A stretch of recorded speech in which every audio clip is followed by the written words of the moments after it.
Chapitre 3 La promesse. Quand Javert et les soldats furent partis, M. Madeleine s'approcha de Fantine. Elle s'était arrêtée et avait assisté à la scène, grelottant de froid. « Je ne savais rien de ce que vous avez dit.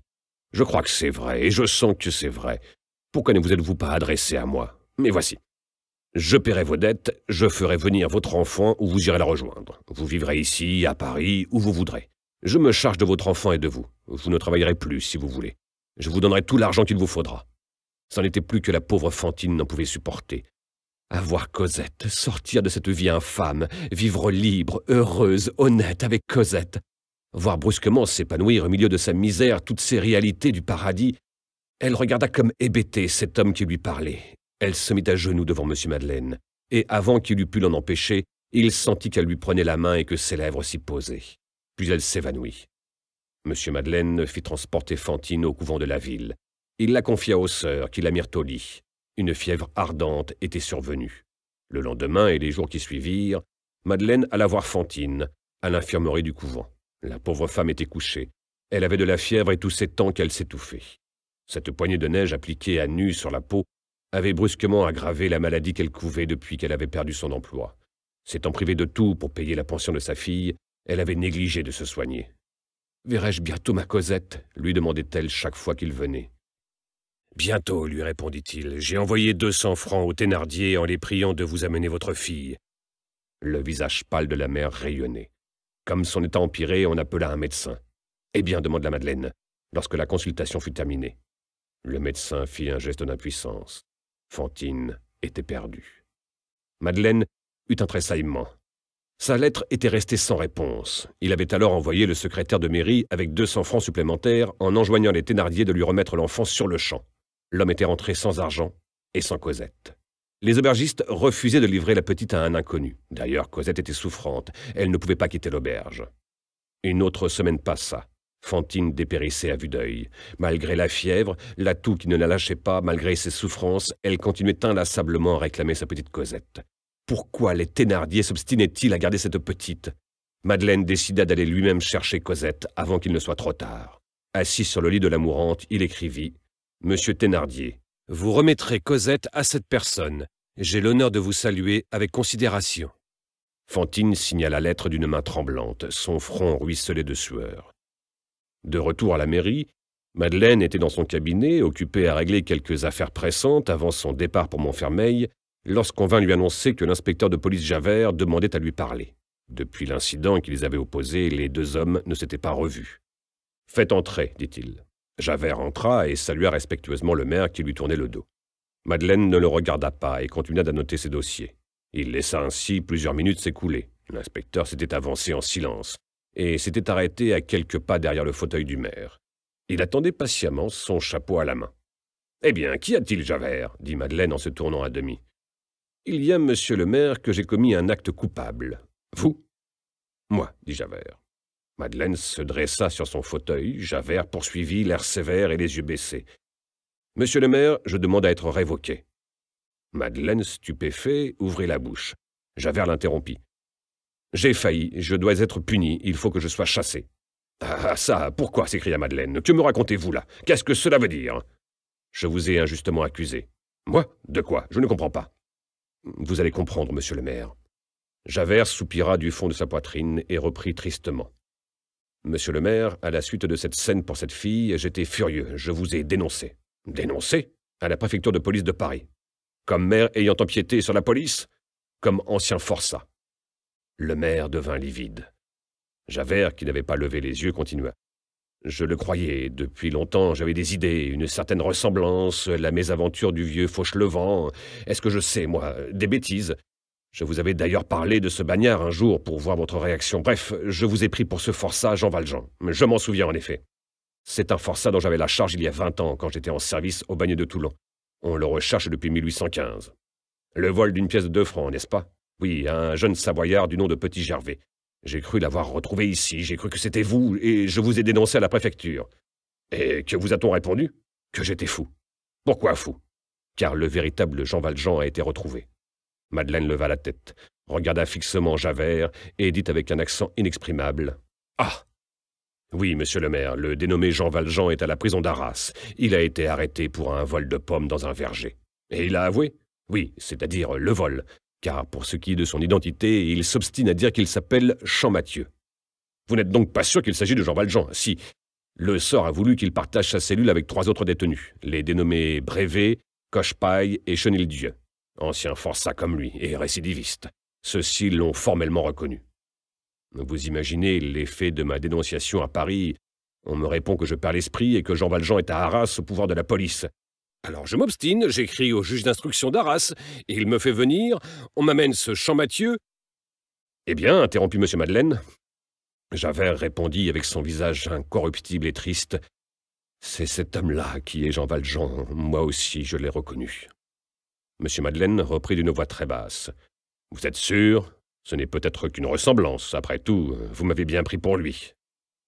Oh, tout à fait sûr, et même maintenant que j'ai vu le vrai Jean Valjean, je ne comprends pas comment j'ai pu croire autre chose. Je vous demande de me révoquer, monsieur le maire. Assez, Javert. Nous avons des affaires bien plus urgentes à régler. Je vais être absent 1 jour ou 2, nous reparlerons de votre révocation à mon retour. D'ailleurs, de quoi seriez-vous coupable? N'est-ce pas le rôle de tout bon policier que d'avoir des soupçons? Ce Champmathieu... Valjean, l'interrompit Javert. Ce Valjean, quand sera-t-il jugé? Demain, monsieur le maire. Madeleine se retourna brusquement et fit mine de chercher un dossier sur son bureau pour ne pas laisser voir son émotion. Puis, comme si de rien n'était, « Javert, vous êtes un homme d'honneur et je vous estime. Vous exagérez votre faute. Ceci, d'ailleurs, est encore une offense qui me concerne. Vous n'avez rien à vous reprocher, et maintenant pardonnez-moi, mais j'ai beaucoup à faire. » En disant ces mots, Madeleine avait tendu la main à l'inspecteur. Javert recula et dit d'un ton farouche. Pardon, monsieur le maire, mais cela ne doit pas être. Un maire ne donne pas la main à un mouchard. Puis il salua profondément et se dirigea vers la porte. Là, il se retourna et les yeux baissés. Monsieur le maire, dit-il, je continuerai le service jusqu'à ce que je sois remplacé. Restée seule, Madeleine alla se placer devant la cheminée où brûlait une grosse bûche. Il faisait presque nuit. L'ombre des 2 chandeliers occupait toute la hauteur du mur. Le moment est venu de te payer ma dette, l'évêque, dit-il en les allumant. Lorsque tu m'as donné ces chandeliers que je t'avais volés, tu voulais me racheter. Je n'étais pas à vendre, je te l'ai dit. Tu as souri. Je comprends à présent que ce n'est pas moi que tu as racheté. Demain, je ne serai plus rien, ni maire, ni riche, ni libre, mais qu'importe. Je ne puis laisser un innocent aller au bagne à ma place. Ces chandeliers, c'est ma conscience qui te les paye aujourd'hui. Puis il fouilla dans sa poche et il prit une petite clé avec laquelle il ouvrit une porte secrète derrière sa librairie. De cette cachette connue de lui seul, il ressortit avec une blouse de toile bleue, un pantalon crasseux, un vieux havresac, un gros bâton ferré aux 2 bouts, et les 2 francs volés au petit ramoneur. Il prit son passé des 2 mains et le jeta au feu.